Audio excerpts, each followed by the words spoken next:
Tyler, you're live with Eric and V. How are you doing? Doing pretty good. Good. Thanks. So my argument is that the God of the Bible must exist because the universe is triune in nature, which points to a triune God as the creator of the universe.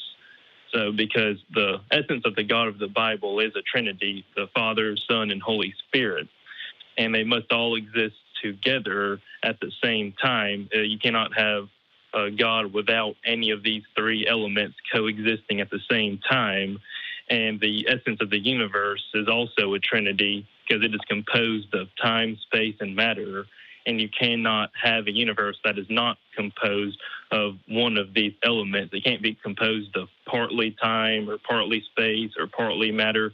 It has to come into existence at the same time. Sure. So you're saying like the Father, Son, and the Holy Spirit are like the Power Rangers, and there's the Time Ranger, the Space Ranger, and the Matter Ranger, and they correspond. Right. Basically, So basically, that's basically what I'm saying. Yeah. Okay. I'm glad we're in agreement and we can move forward here.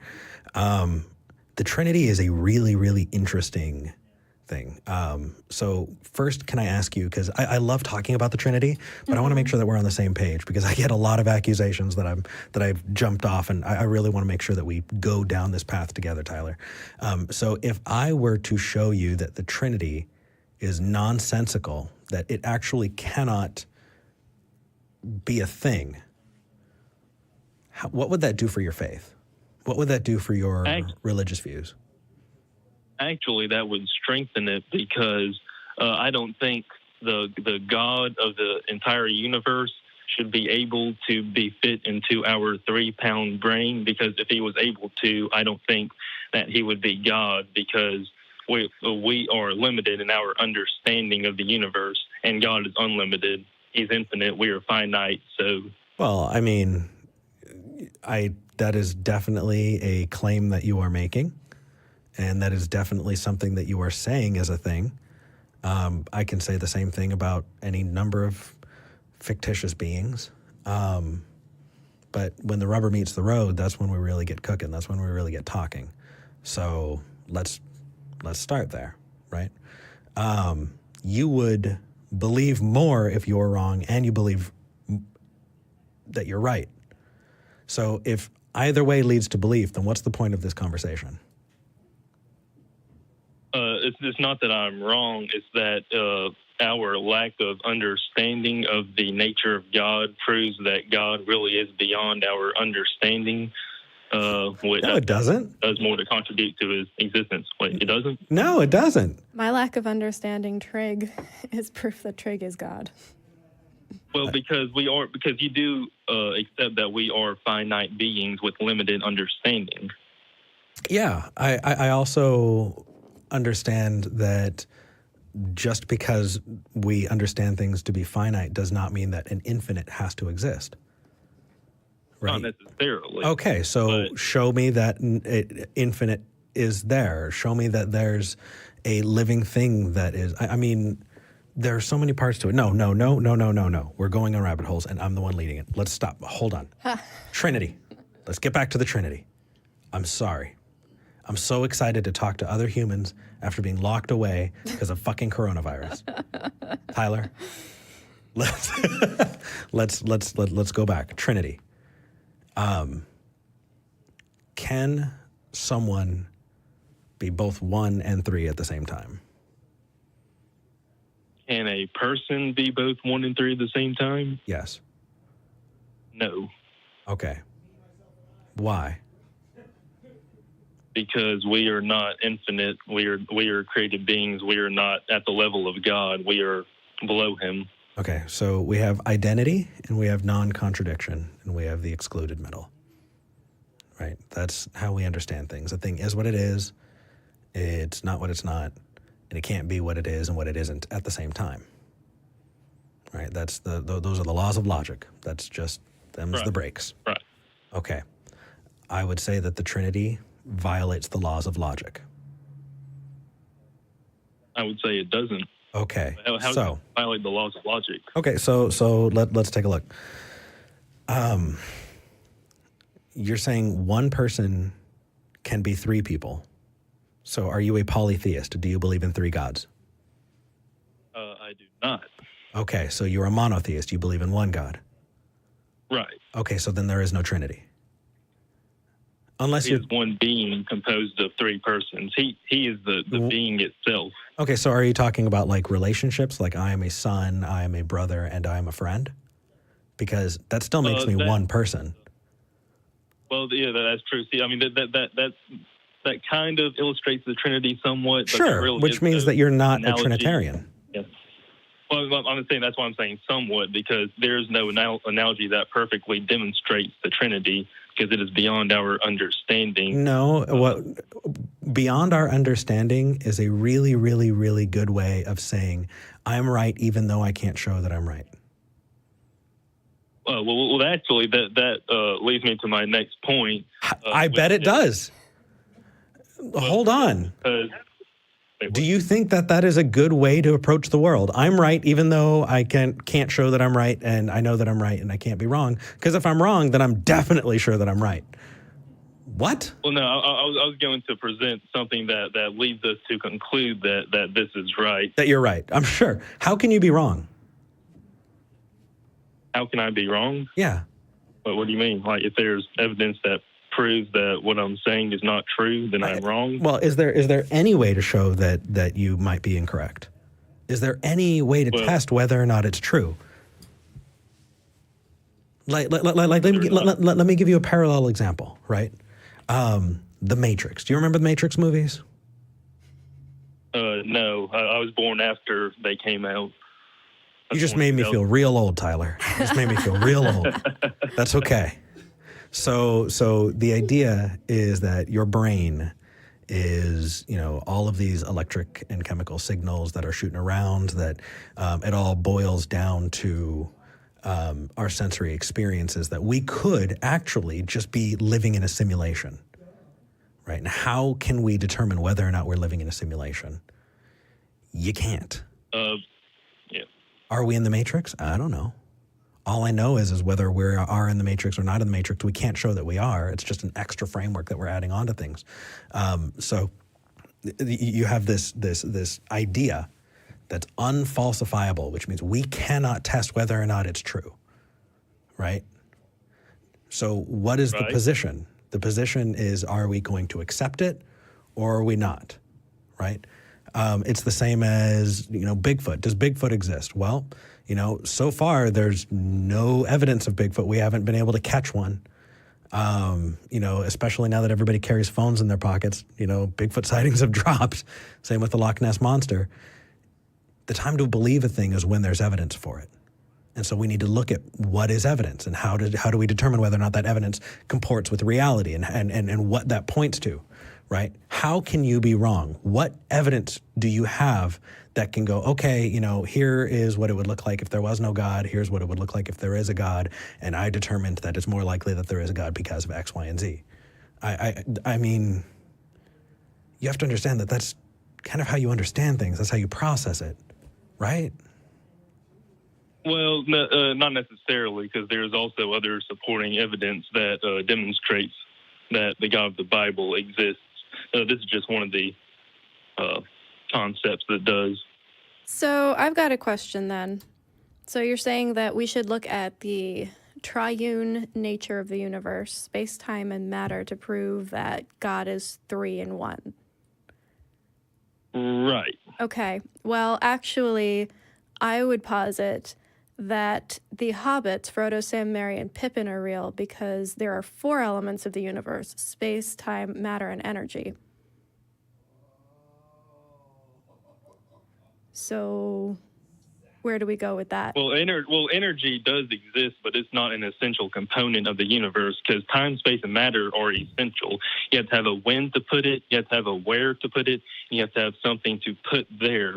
You do not necessarily have to have energy. Sure about that, bud? Yeah, I mean, you don't necessarily have to have energy for something to exist.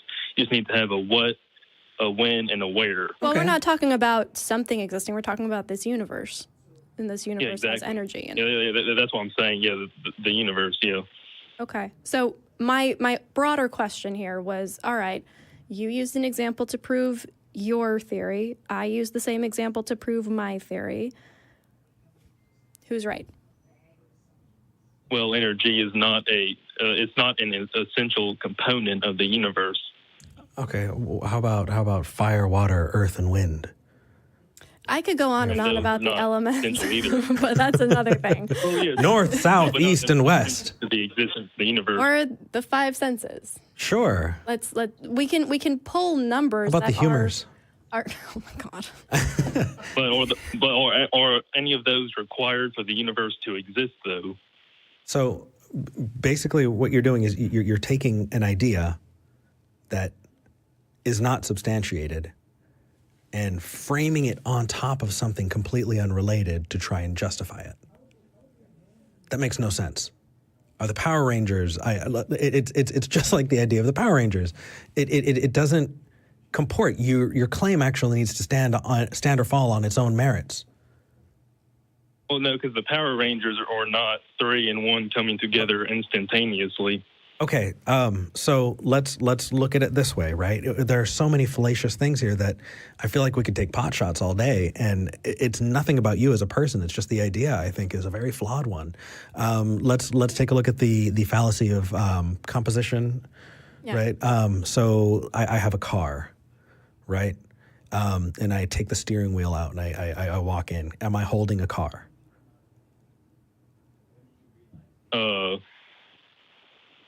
I don't know. No, you're definitely not. I'm definitely not holding a car. I'm holding a piece of a car, right? Just because. Well, true. Right. Well, yeah, but you can say you're holding a piece of a car, yeah. Yes. But that's not an essential component of the car. That Have you tried driving a car without a steering wheel recently? Well, yes, but it's not. They're not dependent on each other. They're not. You can have a car without a steering wheel; it just won't work. Okay, so Cannot then we get have to the God ship of without Theist Father. problem, which is how much of the car can you take away before the car ceases to be a car? Yeah. But this is just playing mind games at this point. Ultimately, the problem Well, you is can that. take away some things.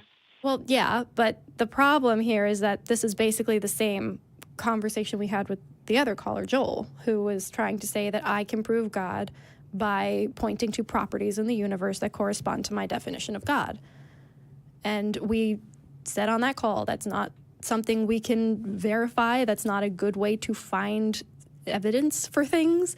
And I'm running into that same problem with you. You're giving a definition of your God, and you're pointing to things that you've picked in the universe to prop that up.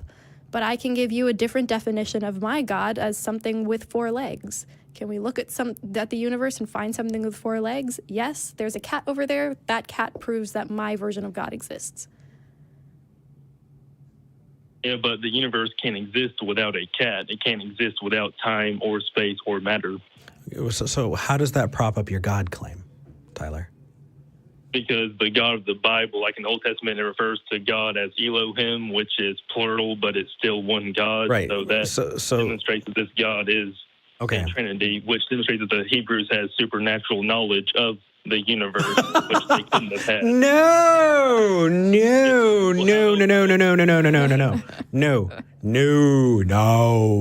If that were the case, then we would be able to pull out the Old Testament and we would have been able to make huge advances in math and science way before they happened, because we would have been able to pull them out. What you're doing is called a post hoc rationalization. You're looking after the fact to see if you can lay on your understanding of the world, which is a whole lot more than I said I was not going to say Bronze Age goat herders anymore.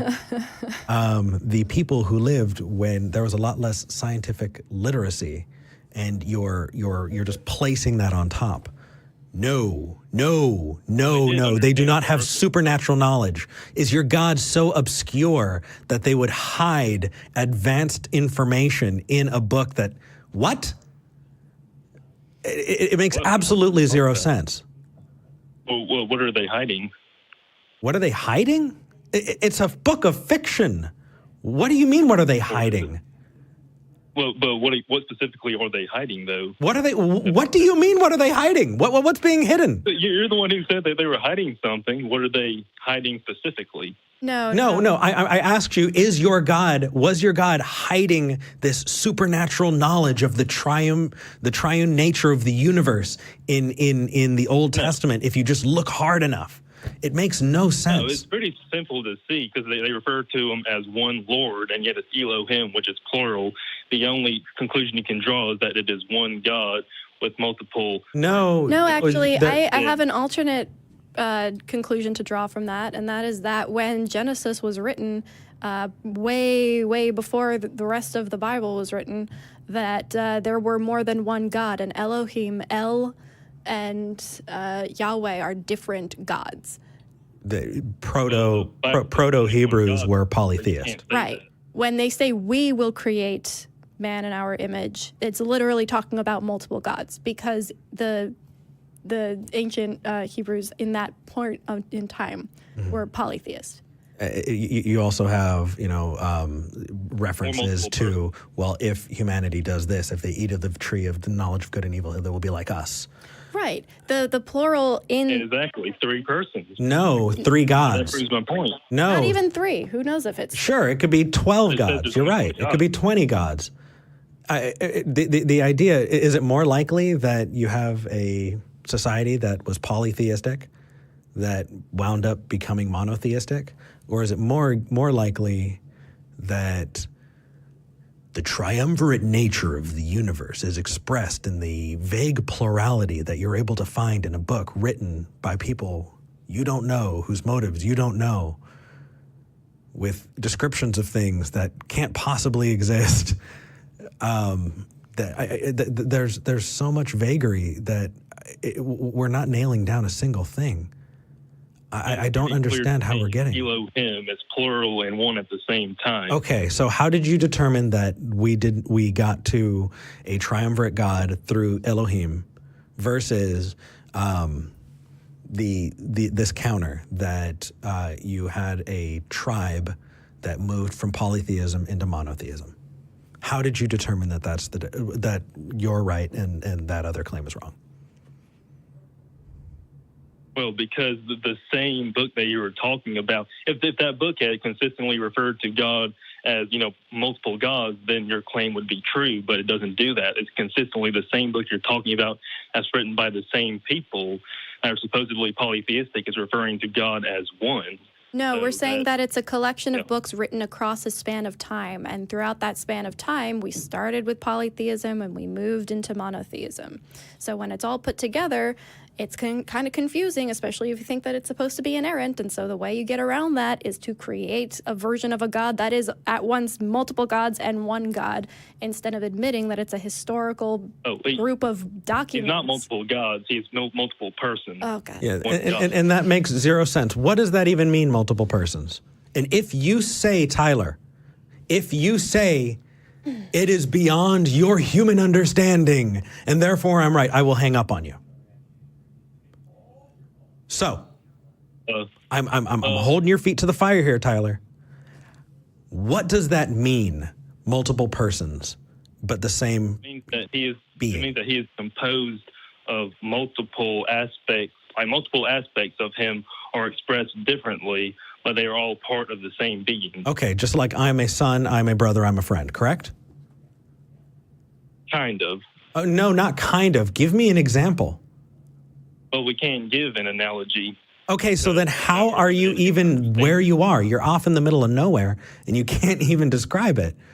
Why should I follow you? Well, I can describe it, but we can describe it, we can understand it, but not to the fullest extent. Why not? Well, the fullest extent? Do I need to have a fullest extent of concept? Like, what are... Hold on. Actually, wait. What? We've got a little soundboard here, and I haven't used it yet. What are we doing, man? What are we doing? I love the soundboard. I haven't gotten to use it yet, but I feel like that's appropriate. Yeah. Yeah, I'm glad you agree. What are we doing, man? Oh, I was just proving the existence of the God of the Bible. Okay. And you haven't offered a good counter to it. And keep in mind, this book was written thousands of years ago, so the fact that we can even draw a conclusion from the findings of these ancient, supposed, illiterate goat herders is pretty phenomenal in and of itself. No, it is entirely not. Try again. I award you 0 points, sir. No. No.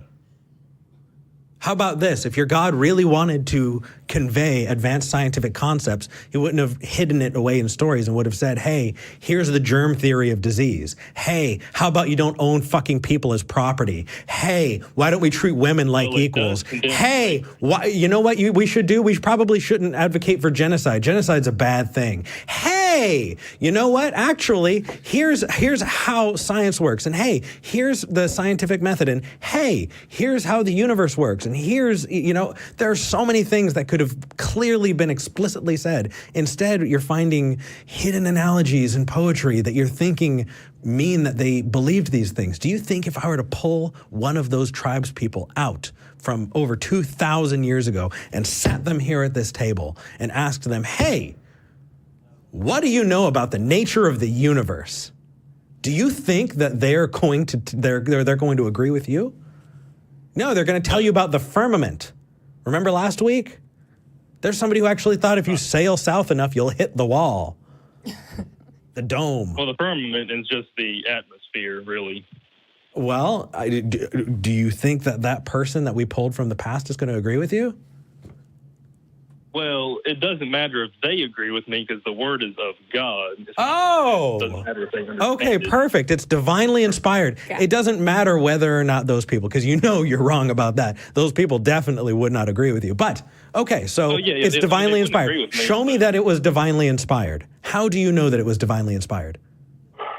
Well, I just showed you a few examples. No. And also, it also... It predicted the creation of Israel, the restoration of Israel, and the persecution of the Jewish people over millennia. It made a lot of prophecies. It also predicted that we would be in an age of more advanced informational connections and such. Oh, no. Are you going to go into the there's revelation theory about how they talked about airplanes? Right, exactly. Yeah, that's one. There's just so much proof. There's too much proof, honestly. Just too much. So I highly advise that you take a look at history and see how people have been applying revelations to the time that they're in. That's why what you have here, this book, is a recipe for a doomsday cult. It is said that the generation would not pass before Jesus returned. And people have stretched all over the place to try and make that fit their narrative. But it's a doomsday cult, dude. And it's vague enough, right? Look up Barnum statements. Take a look at different, prophecies that are just vague enough that over time you might be able to find something that fits in. Right? These prophecies are specific, though. No, they're not. The restoration of Israel was pretty specific. Okay. Do you really want to go down that path? Because if you want to, then I can bring up a whole bunch of very, very silly prophecies. We can go down that path, and I guarantee you are going to lose, Tyler. Yeah, I don't want to go down that path. You don't. No, you don't. The claim you made. The Bible says, is this not the fast I've chosen to loose the bands of wickedness, to let the oppressed go free, which proves that the Bible does not condemn slavery. It only allowed it for that time. Okay, so your God thought that at one point owning people as property was okay. It wasn't okay, but it was accepted, just like how it's... No. Wait, what? Sorry. The Old Testament allowed divorce, but it was clearly condemned in the New Testament. It allowed it, just like how U.S. It's almost like it's inconsistent and written by multiple different people. Almost. I mean, either it's that or that your God changed. Does your God change his mind very often? No, he never changes his mind. Okay, well, you should read the Old Testament then, because... He's never... Well, I have. That's what I'm saying. I was reading from the book of Jeremiah to you. Right. That's the thing. It only allowed slavery. He didn't condone it. Just like how the American society, our laws allow adultery. But we do not condone adultery. How hard would it have been for God to say, don't own people as property? Well, The definition of condone, to accept and allow. Now, condone is saying you're saying that it's good. Condone, a verb, accept and allow to continue. So Well, I God mean, condoned you're- slavery officially. Unless you're... Well, no. Well, it's used with the positive connotation that he is that he wants it to happen, which he does not. Well, then, if your God didn't want it to happen, then how come it doesn't say that? Well, he did say that in the verse I gave you, where he was telling you to undo the heavy burdens and to let the oppressed go free, and that ye break every yoke. Right. Okay. So slavery. So I want you to follow me back in time to pro-slavery arguments in the United States. And I want you to understand that there were a lot of churches that reached into the Bible to find verses that backed them up. Specifically, slaves be good to your masters, right? So it appears to me that we have a book that is so damn vague that people can take both sides of the issue. So it seems pretty useless to me for that. Oh, so you're right and they're wrong. Because why? Well, because the Bible clearly states that you should break every yoke. It also clearly stated slaves be good to your masters. Break every yoke. Well, yeah, but that was make just an non-resistance. omelet. That was just okay. So can I justifiably kick out your verse? What do you mean justifiably? No. I'm not saying that. No, the verse is good. It's a good verse. I agree. I agree. You could be coincidentally right about things. And you could actually describe things that are decent. That doesn't mean the rest of the book is true.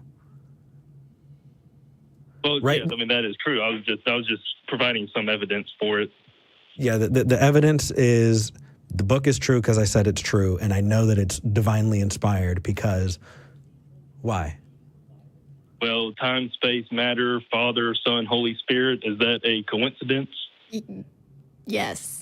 The circle of the earth described in Job. Yes. Israel being restored. Okay, it's all coincidences? Yes. Okey-dokey. Absolutely. So you're being willfully ignorant, as the Bible claims, that people will be in the future, which is another prediction that you are fulfilling. Okay, so you're right because you're right. And we disagree with you, which means you're definitely super extra right. We gave you reasoning and showed you why there can be a ton of competing hypotheses. But no. Well, yeah, there's just the one that you're right. And then there's the one where everybody else is wrong. And that definitely shows that you're right. Well, is that not you are like living on this throne of impossible statements. How in the world could you possibly be wrong? Well, that's the same thing with you, though. How could you be wrong? You're the one. See, sure. I can show you. I can show you. I can show you. Get Jesus Christ to call in. Says to test not the Lord. So you're definitely right. I am so glad that even with...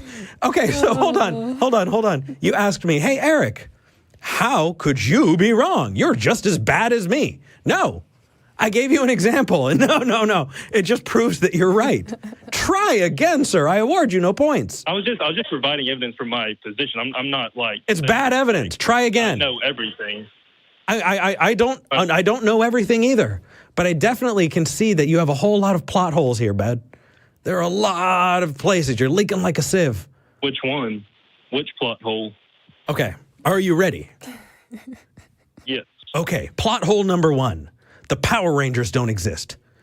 If you look at 3 things, that does not provide evidence that 3 other things exist. It's not. It's not 3. It's 3 and 1. I don't give a fuck. Tyler, listen.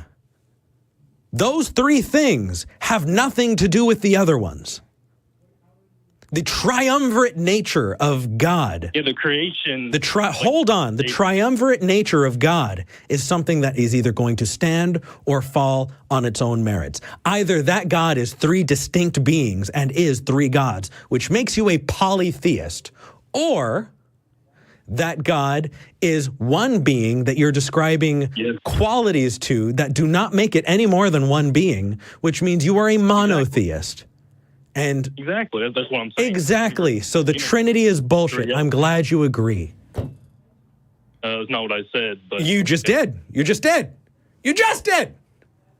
I said he's one being. God is one being. Okay. How is substantially? Give me some substance here. Where? How is the Trinity? We've spent an amazing. Okay, you can't disprove it. I can't disprove it.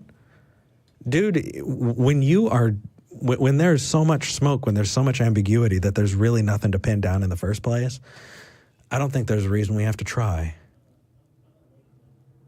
Well, it was a good call anyways. I did appreciate the call. I did too. Tyler, please,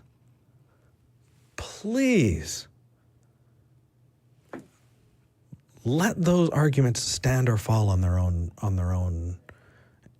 Well, I did, and you didn't provide any evidence to debunk it. Yeah, listen back.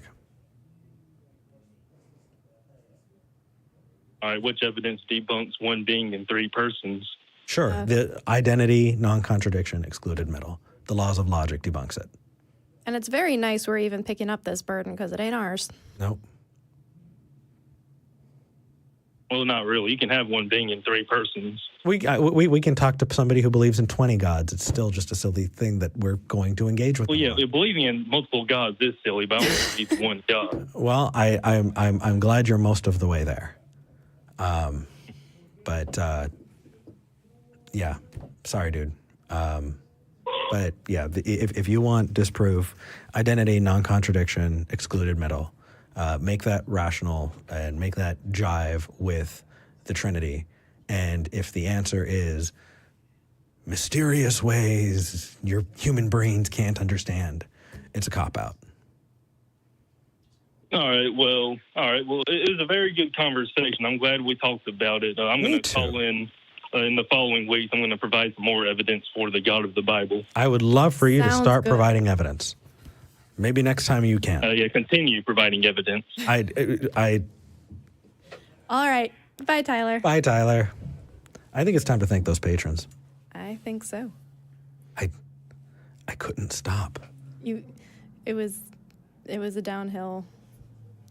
It was a dumpster fire that I just dove into. You did. You went. I swam in it, and I enjoyed it. There was something liberating about it. Honestly, I was just impressed by how many different deepities he was able to get in there that I remembered from my entire family talks like that. Yeah. Just every single. Oh well, clearly. Whoosh, side, coming from the side. Next Okay. one. Wow. All Okay, right. totally unrelated thing. Yeah. I mean, it's moving the goalposts so much that as soon as you pin something down, well, that's not what we're talking about, B. Mm-hmm.